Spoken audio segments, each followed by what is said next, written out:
Welcome to Almost Here, Round the Corner Future Technology podcast with Richard Jacobs. Future technologies poised to transform our lives for better or worse are the focus of this podcast. Almost here means these technologies are now here and starting to be used, or just around the corner, from Bitcoin to artificial intelligence, 3D printing, blockchain, virtual reality, and more. Hello, this is Richard Jacobs with the Future Tech Podcast. My guest is Symon Perr. He's the president and founder of FanWide, and the website itself is fanwide.com, Fanwide. So, Symon, thanks for coming. Thanks for having me on the show, Richard. How are you doing today? Good. Yeah. Tell me about FanWide. What's the premise of the company? Sure. So FanWide is the world's largest fan club network, and our whole goal is to connect out-of-market sports fans with other fans from their favorite team, wherever they live or travel. So we have a website, we have a simple app. You tell us what your favorite team is.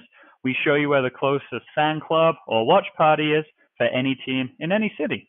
Well, what does that mean if someone's out of market? I mean, they just literally physically at that moment are not, local to the sporting event, or they, what does that mean?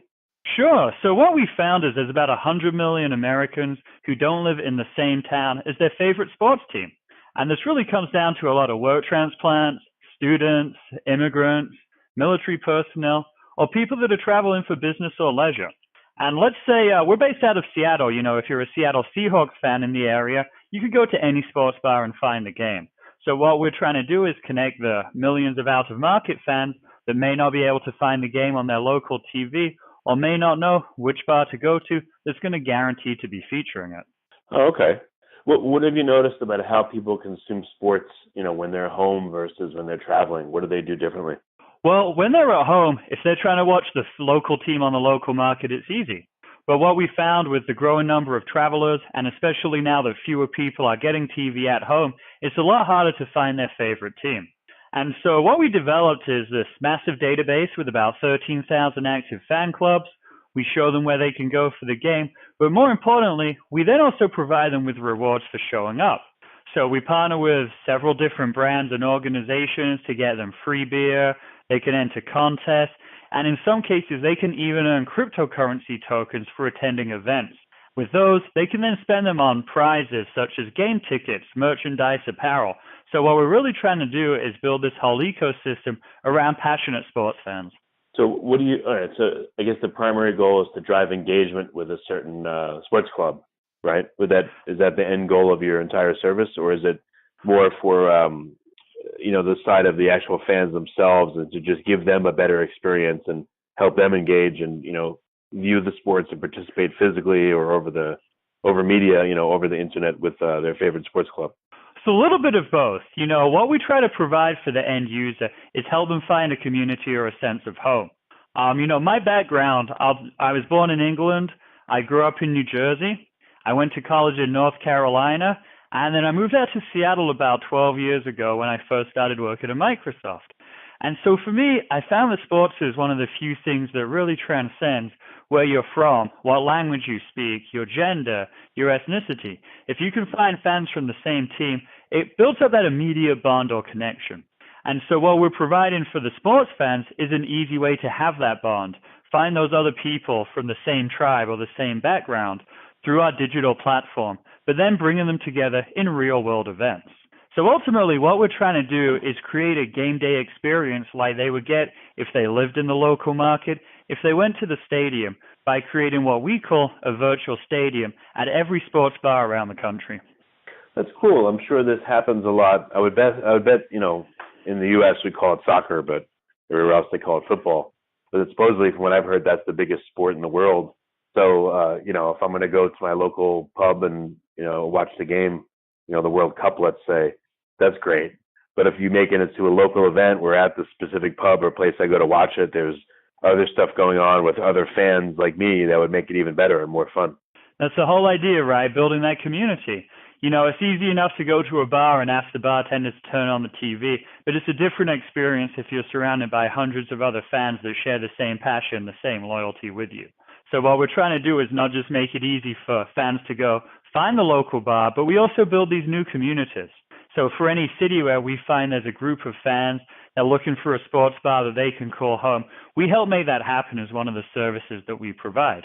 We then also bring sponsors to the events as well, so we make it more engaging. Instead of just sitting there watching the game, fans can interact with each other, play games, check in for different kinds of discounts or prizes. Yeah, that's what I was going to ask you. What have you noticed that creates more of a sense of community and engagement when you're at a local place and everyone's watching an event? And how do you stop people from fighting, by the way, and like attacking each other if they're rooting for opposing teams? Well, that's one of the best practices that we've found, right? We kind of want to separate the teams by their fans. So you never want to have, the Yankees and the Red Sox at the same event, and that's why we have liability insurance at every sports bar. So we always want to try to avoid those problems. But what we found is, people are more willing to interact and be social if they're rooting for a team that isn't local to that market. If they're from the same place or they went to the same college, they have that natural connection through the same shared experience or heritage. And so we found that there's a natural, closer connection that people can find through sports. So it's great for people that are new to a city or for people that are busy traveling and don't want to try to catch the game in their hotel room. So they can find a safe way to explore the city, meet other fans, meet other business professionals. Maybe they'll even find people that they used to go to college with at our events as well. We've even seen that happen too. So, yeah, again, what do you find, what activities in particular seem to make fans really happy and work surprisingly well? Maybe they are surprises, maybe they're not surprises, I don't know. But what kinds of things do fans seem to enjoy the most? So some of the best practices, well, number one, we want to make sure that the sound is on. That's a big differentiator. If you go to a busy bar, there's dozens of TVs. We guarantee that the sound's going to be on for the game. Obviously, makes it a much more enjoyable experience. But then we also provide contests. So we work with different sponsors. When people have an incentive, when they can win an autographed jersey, they can win a free trip, people are going to be more engaged. And ultimately, one of the best practices we do is we always do our raffles or our contests and do the drawing at the very end of the game. This way, even if it's a blowout game, it's non-competitive, we can give an incentive for the fans to stay all the way through to the end so that the bar, they make more money, they're keeping more customers around throughout the entire event. So we're really just trying to make it more engaging and provide incentives for people to interact with the bar, interact with the sponsors, and become friends with each other. Okay. Any particular sport that certain things work for versus other sports, for soccer or football versus baseball versus other sports, hockey?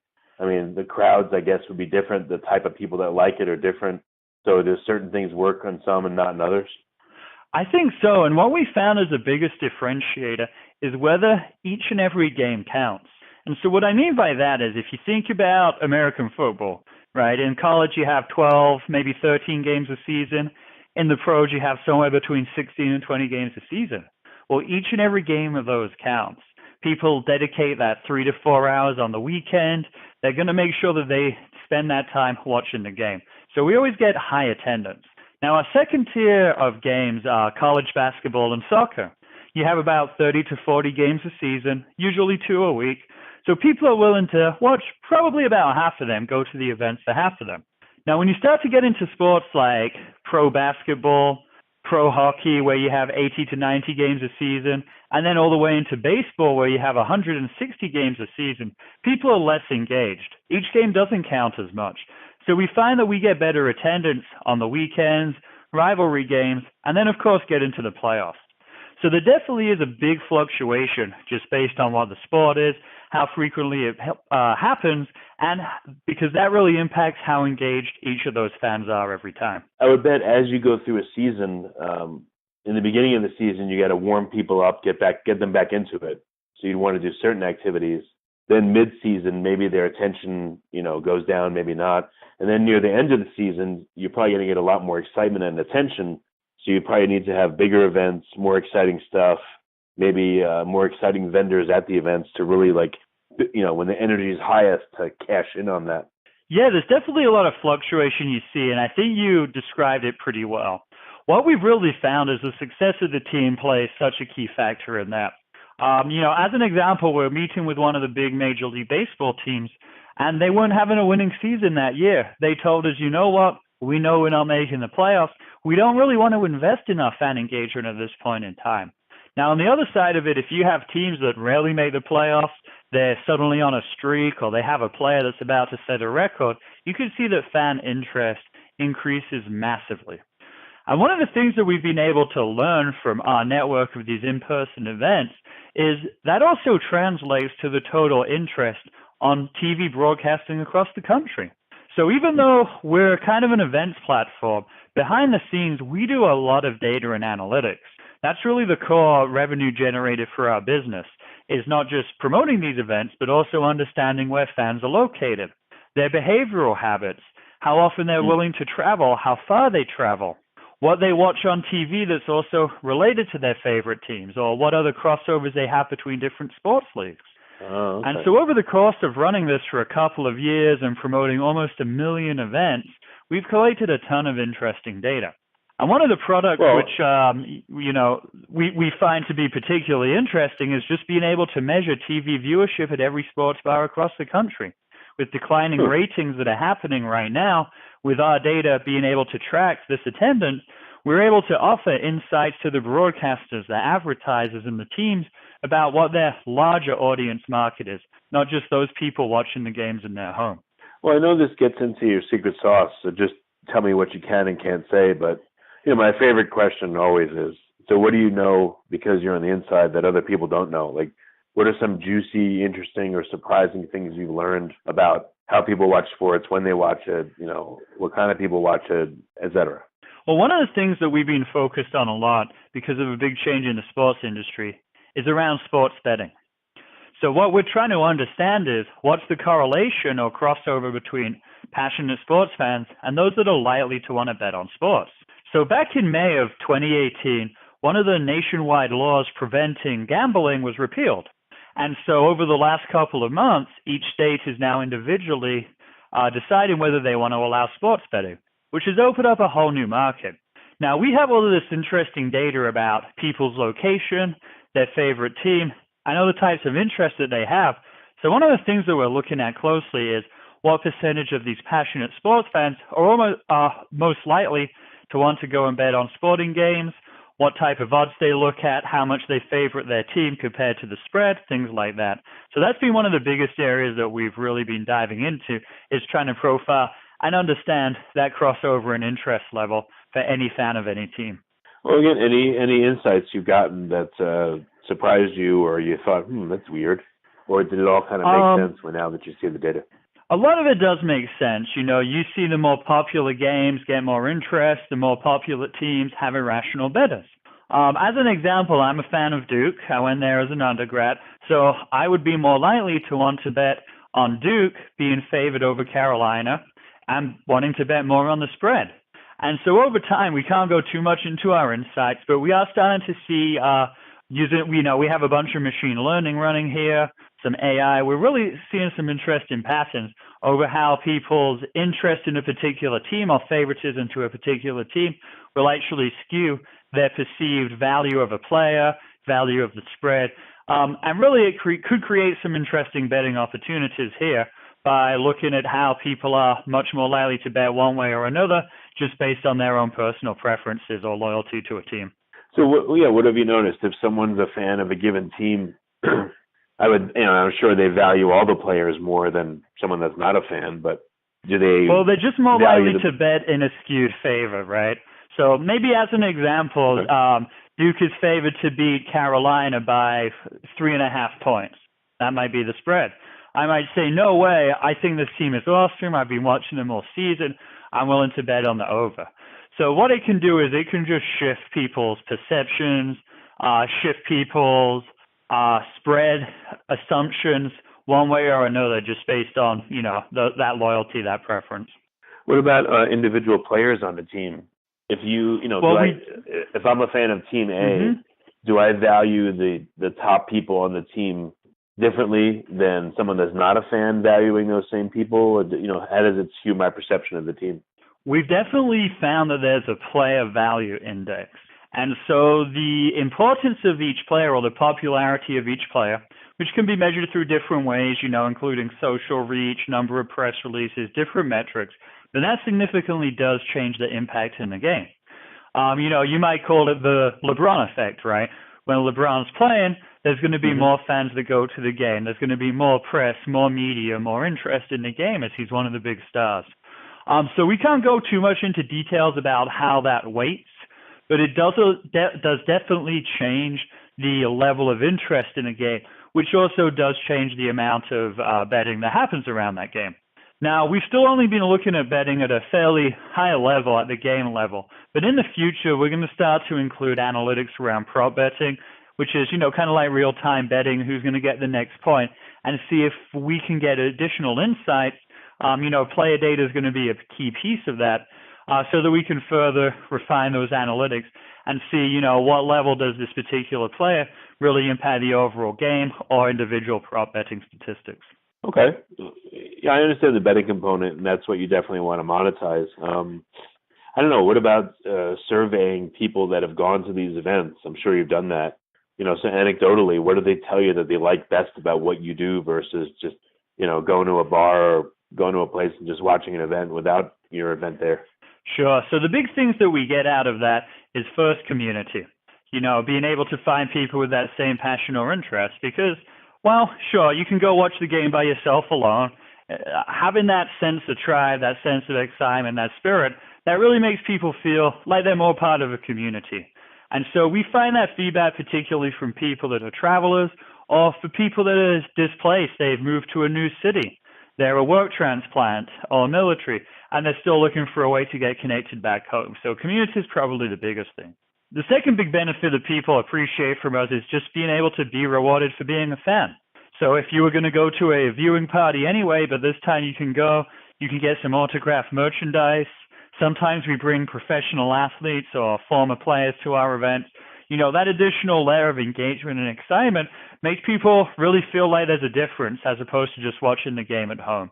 And that's something that we're looking to scale up a lot in 2019 as we start to provide digital rewards through a cryptocurrency so that we can start to provide rewards for each and every event that we promote throughout the country. What about, advising venues that will have, you said they're seeing declining numbers of watchers and viewers, which hurts their revenue. So I would bet that you have best practices that you could tell these pubs and other places, hey, if you have us host an event there instead of just show the stuff on the screen with no sound, we can get you more revenue and we'll share in that or something. I don't know what arrangement you have, but I'm sure that that's a lot of your work, right? Yeah, and just to clarify one point, we're not seeing a decline in bars. In fact, we're seeing the increase in bars. What we're seeing is decline in home viewing. That's because a lot of people are unsubscribing from cable. And so the bars are in a great situation with people getting rid of cable. They still need a place to go watch the game. And so that's why we think, we're hitting this market at a good time as more and more people are saying, hey, I've got the big game. Where do I go watch it? We can provide that service for them. And so what we're also providing for the bars is not just being able to help them promote new events, but also build new fan clubs, promote more events a year, and stay busy outside the football season. These bars are usually busy on the weekends about 15 to 20 weeks a year, primarily during the fall. But then they're also looking for patrons to fill the seats throughout the rest of the year and through the week. And so through our services, we can help them also be a fan club host for NBA, NHL, college hoops, international soccer, so that they can get more stable revenue throughout the entire year. We also provide them with predictable attendance counts, so we know whether it's going to be a popular game or not and how many people we expect will show up, because this impacts not only the revenue for the bar, but also their staffing, how much food and beverage they buy. And so what we try to do is provide them with a suite of tools that not only lets them find more customers and promote their events, but also be able to host events every single day of the week, every week throughout the year.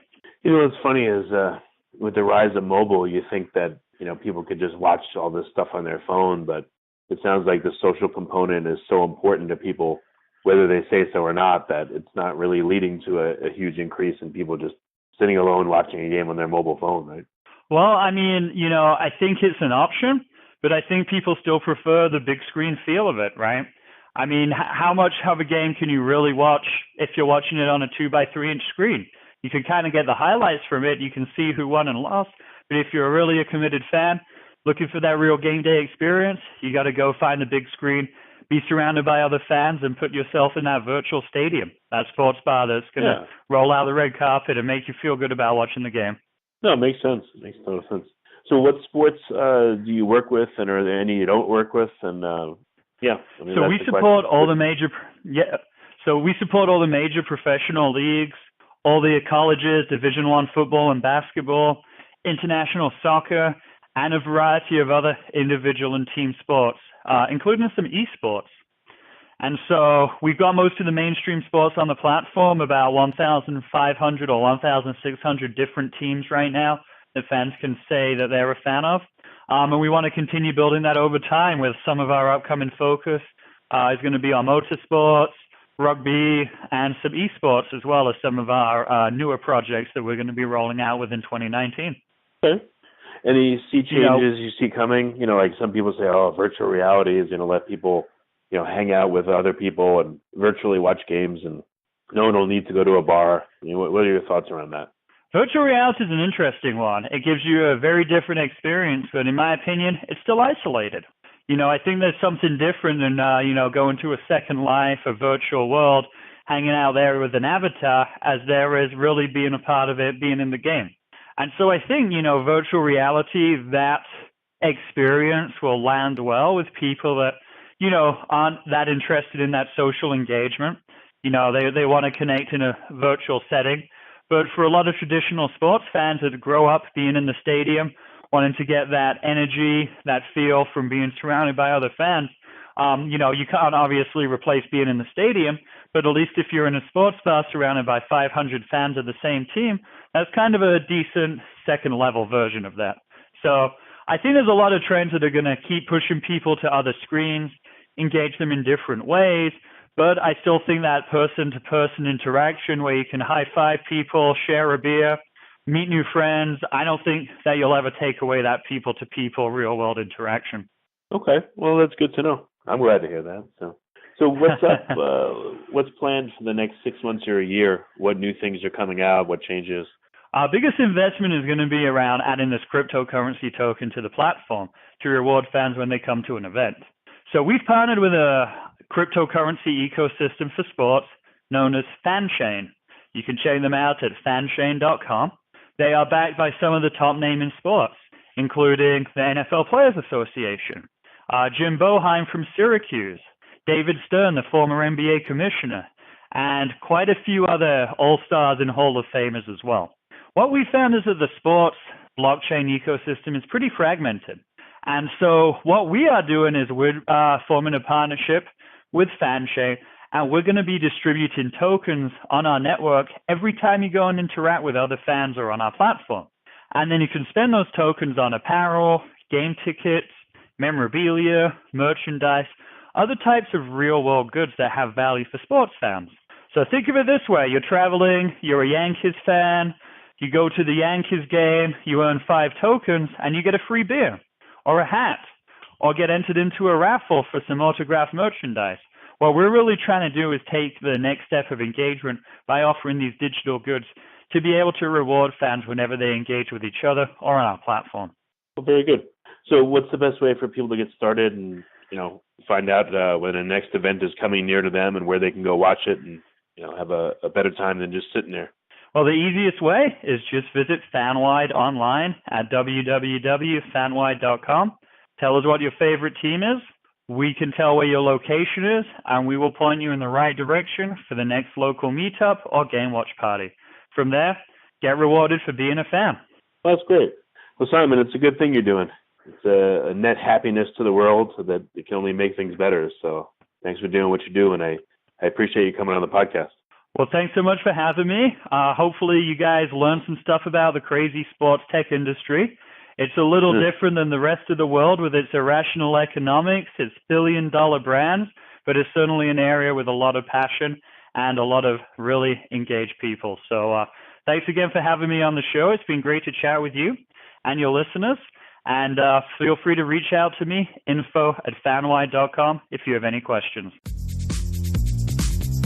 You have been listening to Almost Here, Around the Corner Future Technology podcast with Richard Jacobs. Subscribe to this podcast, post a review to discover more future technologies that are poised to transform our lives for better or worse, such as Bitcoin, artificial intelligence, 3D printing, blockchain, virtual reality, and more.